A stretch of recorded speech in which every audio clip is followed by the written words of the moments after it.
Everybody, this is Steve. This is my John 13 series, and this is going to be part 3. And so in this one, I'm going to look at Peter and his response to Jesus washing his feet. If you haven't seen my first 2 videos, I think they're pretty cool, and I'd highly encourage you to watch them. But just so you know, I might be slightly biased because I also made them. But they're on my Instagram account, the Stevie1 Kenobi, you'll see down there. And yeah, if you go to my IGTV, you'll find them there. And so in the first one, this is a quick recap. I talked about Jesus washing his disciples' feet, and that pointing us ultimately towards what Jesus did on the cross and wanting to wash us spiritually to stop the effects of sin that tries to separate us from God and others. And then we also see in part 2, I talk about him washing Judas's feet and just how that shows his heart for us, where he wants to, even till the very end, even though Judas was just about to betray him and literally hand him over to be murdered, we see Jesus still loving him to the very end in a way where he wants him to turn and transform his heart for his good because he was his friend. And so that was part 1 and 2.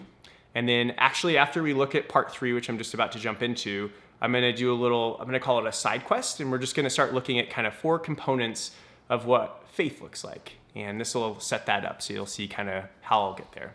So all right, I'm just going to jump in with the scripture. Again, this is when Jesus is going to wash Peter's feet.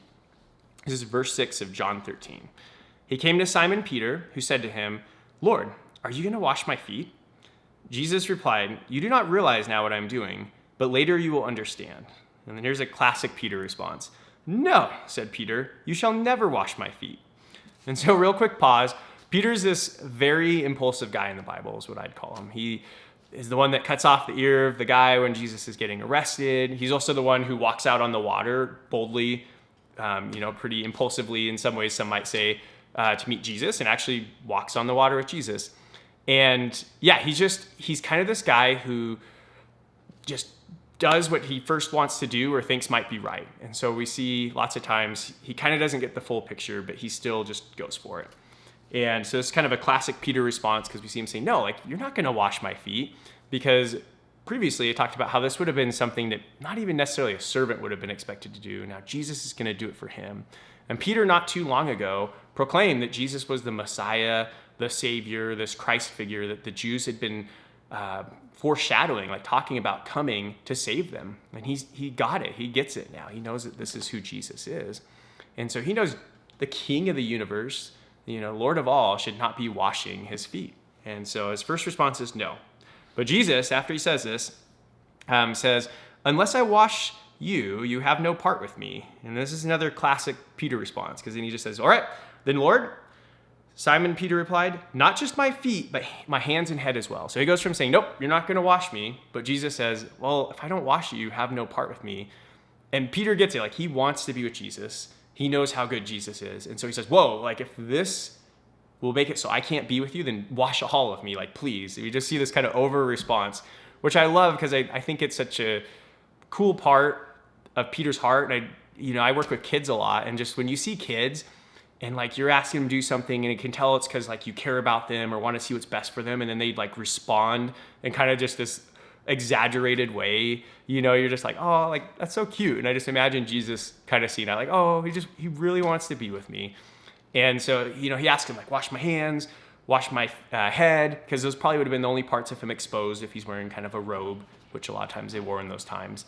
And he wants to be with Jesus. And even though obviously he doesn't intellectually fully get the picture of what Jesus is talking about and the cross that he's fully pointing to at this point, we see him still just having this huge heart and a component of faith to follow Jesus. And so I'd encourage you just in that, if ever you feel the Bible's confusing, when you're reading it, if even what it means to be a Christian is a little bit confusing, or sometimes there's just mysteries that we see of who God is, or maybe things that happen, that's okay. I think fully understanding intellectually every part of what our faith means, or even what it looks like to walk it out, it isn't a reality. I don't think that ever is going to happen, first off. At least it hasn't for me. And I don't think it's a prerequisite for us to be in relationship with God. I think, he always wants us right where we're at, and he wants our hearts. And we just see that with Peter. His heart is for Jesus. And so out of this just small little part of text, there's kind of 4 takeaways that I have for faith that I think we see Peter demonstrate. And one is that Jesus can, right? And we see like he believes that Jesus can cleanse him in a way where it'll allow him to be with him. And so Jesus can. And what this really points us toward is this idea that God is all powerful, right? Jesus can, God is all powerful. And if he wasn't, he wouldn't be worth serving, right? So that's one component of faith, is Jesus can and God is all powerful. And the second component, and this is where like we just see a lot of audacity, honestly, from Peter. Like we see a lot in believing God can, or is all powerful, but we also see a lot in this idea that Jesus wants to be with him. He believes Jesus wants to be with him. He wants to wash his feet so that he can be with him. The Lord of the universe, the creator of all, like to believe that he wants to be with you is a pretty bold thing to believe. And it's true, but I know for myself, when I have had habitual sins that I've struggled with time and time again, it's prevented me from believing that. And so it's beautiful to see Peter, this man who lots of times in the Bible I think is known more for his mistakes than anything else until later, like believes Jesus wants to be with him. And the Bible has it in there, I think, so that we can know that too. So one, Jesus can. Two, he wants to be with us. And these all represent like God and his relationship he wants with us too. So those are the first two parts. And just a boldness that I think we really see in Peter. And the second part is then also in Peter's response, that's a humility that I see. And so I think the third part to faith is that he recognizes that Jesus is offering something, like he has a need that Jesus can only fill. And in this instance, he's representing as cleaning him, but really it's pointing us again toward the cross. And so having a humility and understanding that we have a need that only Jesus can fill or God can give us is something that we have to come to grips with in our faith that takes some struggling through, right? Like not everyone wants to admit that, man, there's something that I need that I can't fulfill on my own. And so there's a humility in that. And we see that again in Peter. So that's part 3. Like Jesus has something we need. And then fourth, and the final part, is Peter sees that living his life for Jesus, or the way Jesus wants him to, is better than living it the way he wants. He said, no, like you're not going to wash my feet, and almost got indignant. But he changes his tune once Jesus tells him like he needs this, and he trusts him. A lot of these last two parts are based on trust. And again, a trust in who we believe God is. And so we see him say, no, I trust you. Your way is better. I'm going to follow that, even though I think you shouldn't be washing my feet. And that's a really hard part of our faith too. And again, I'm going to dive into each one of these 4 parts and look at it more. And just kind of as a quick setup for what those are going to look like, because a lot of times I believe our biggest struggles with faith, it's not that we're not good enough.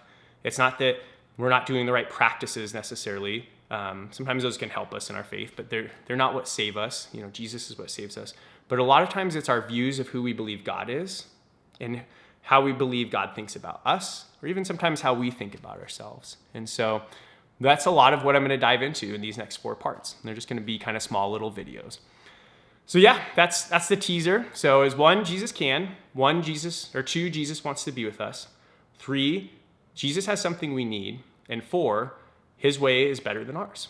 And so yeah, if as always, anything that I said sounds interesting or you want to talk to me more about it, I would love for you to DM me. My Instagram, Stevie1Kenobi, it's down there. I know it's an awesome name. And yeah, I really hope that you're having a great day, and love you guys, and peace and love.